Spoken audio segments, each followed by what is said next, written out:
Hi everyone, मेरा नाम ऋषभ है और बात करेंगे आज शेयर मार्केट में हुई ये थोड़ी सी जो छोटी मोटी गिरावट है उसके बारे में कि ये गिरावट आखिरकार क्यों हुई है। जब ओपनिंग हुई थी वो गैप अप ओपनिंग थी, यानी कि पॉजिटिव में ओपन हुआ था मार्केट, लेकिन इसके बावजूद लगभग पूरे के पूरे दिन मार्केट कंसोलिडेट करता हुआ नजर आया है। ना ऊपर जाता हुआ नजर आया, ना नीचे जाता हुआ नजर आया।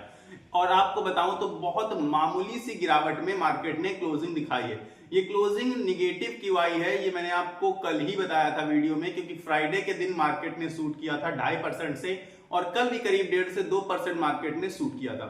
तब मैंने आपको बताया था वीडियो में कल वाले कि मार्केट लगातार शूट नहीं कर सकता। शूट तो क्या, मार्केट लगातार ना गिर सकता है और ना ही मार्केट लगातार उठ सकता है। दोनों ही चीजें लगातार नहीं हो सकती हैं। इसीलिए आज थोड़ा सा कंसोलिडेशन फेज दिखाया मार्केट ने, जो कि मैंने आपको ऑलरेडी कल ही बता दिया था। अब मार्केट ने कल क्यों इतनी तेजी दिखाई और आज बिल्कुल भी तेजी नहीं दिखा पाया मार्केट, क्योंकि कल एफआईआईज ने बाई करी थी और करीब करीब 9,500 करोड़ की बाई करी थी।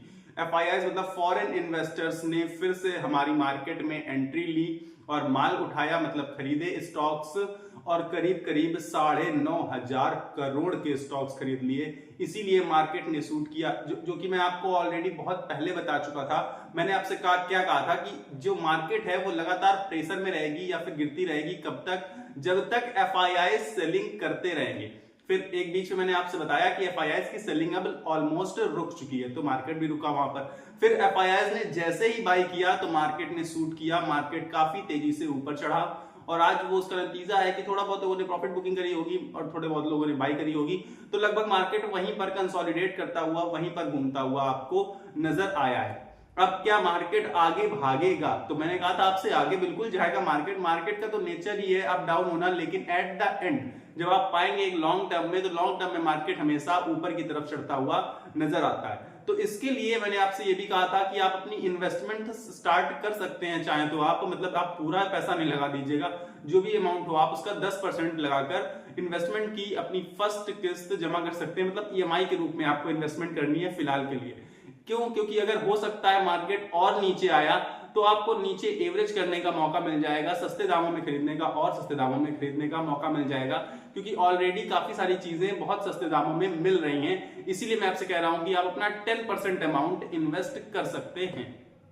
बाकी बैंक निफ्टी में भी थोड़ी हल्की फुल्की गिरावट थी और वही सेम निफ्टी 50 के हालात थे, क्योंकि रिलायंस इंडस्ट्री में आज के दिन हालांकि तेजी थी, लेकिन इसके बावजूद निफ्टी 50 में गिरावट थी, क्योंकि काफी सारे स्टॉक्स में निगेटिविटी दिखेगी आपको, लेकिन काफी सारे पॉजिटिव भी मुझे पर्सनली दिखे।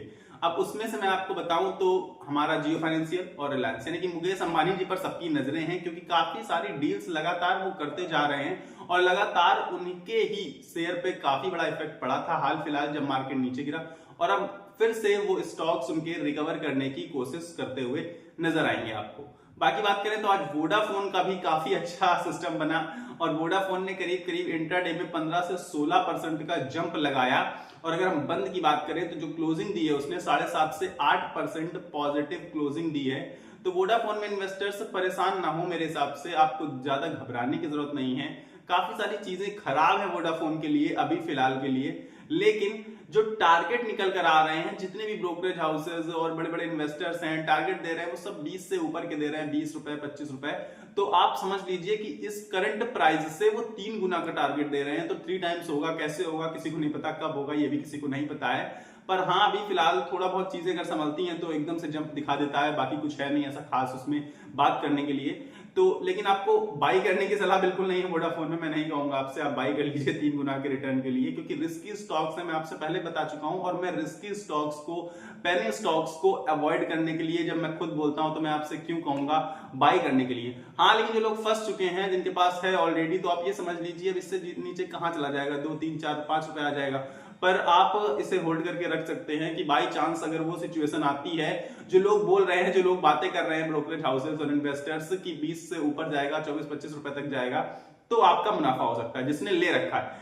पर फ्रेश बाई की सलाह तो बिल्कुल नहीं है, होल्ड करने की सलाह दे सकते हैं, क्योंकि चीजें सुधर भी सकती हैं आगे आने वाले समय में। तो फिलहाल आप समझ गए होंगे कि ये सब क्या चल रहा है मार्केट में, और एफआईआई अगर बाई करेंगे तभी मार्केट उठेगी, एफआईआई सेलिंग करेंगे तो मार्केट गिर जाएगा, एफआईआई कुछ नहीं करेंगे तो थोड़ा बहुत मार्केट उठ भी सकता है। क्यों? क्योंकि रिटेल इन्वेस्टर बाई करेगा, क्योंकि मैं आपको सलाह दे रहा हूं कि फर्स्ट किस्त लगा दीजिए, जैसे सारे लोग जानते हैं कि काफी सही मौका है इस समय बाई करने का। और DIIs जो है हमारे देश के इन्वेस्टर्स, डोमेस्टिक इन्वेस्टर्स, वो भी बाई करेंगे तो थोड़ा उठ जाएगा। लेकिन FIIs अगर बाई कर देंगे तो हैवी तरीके से मार्केट सूट करेगा। लेकिन अब आपको ना ही बहुत तेजी से मार्केट गिरते हुए नजर आएगा और ना ही बहुत तेजी से मार्केट उठते हुए नजर आएगा। कब? अभी कुछ समय तक, महीने 2 महीने के तक आपको बहुत तेज मार्केट भागता हुआ भी नहीं दिखेगा और बहुत तेज गिरता हुआ भी नहीं दिखेगा। यानी कि यही 24,000 से 25,000 के लेवल के बीच में आपको झूला झूलते हुए मार्केट दिखाई पड़ सकता है। तो आप अपनी खरीदारी अपने हिसाब से करिएगा, सोच विचार कर करिएगा, और लॉन्ग टर्म के पर्पज से अगर आप कर रहे हैं तो बिल्कुल करिएगा। लेकिन अगर आप शॉर्ट टर्म में सोच रहे हैं तो अभी भी मैं मार्केट को आपको कहूंगा कि आप मार्केट को अवॉइड कर सकते हैं, क्योंकि अभी वो समय नहीं आया है कि एकदम से मार्केट भागे और आप इन्वेस्टमेंट आज करें और 10 दिन बाद आपका पैसा 20, 30, 25% आपको रिटर्न दे पाए। इस टाइप का अभी सिचुएशन नहीं चल रहा है। तो जब वो सिचुएशन आएगा तब मैं आपको बताऊंगा कि अब आप बाई कर सकते हैं। लेकिन फिलहाल के लिए आप अपनी SIP कंटिन्यू कर सकते हैं, धीरे धीरे करके इन्वेस्टमेंट कर सकते हैं और लॉन्ग टर्म का नजरिया बनाकर रख सकते हैं। फिलहाल इस वीडियो मेरे पास इतना ही है, मिलेंगे अगले वीडियो में। तब तक के लिए आपको अपनी सेहत का रखना है ख्याल, स्वस्थ रहिए, मस्त रहिए। नमस्कार, धन्यवाद।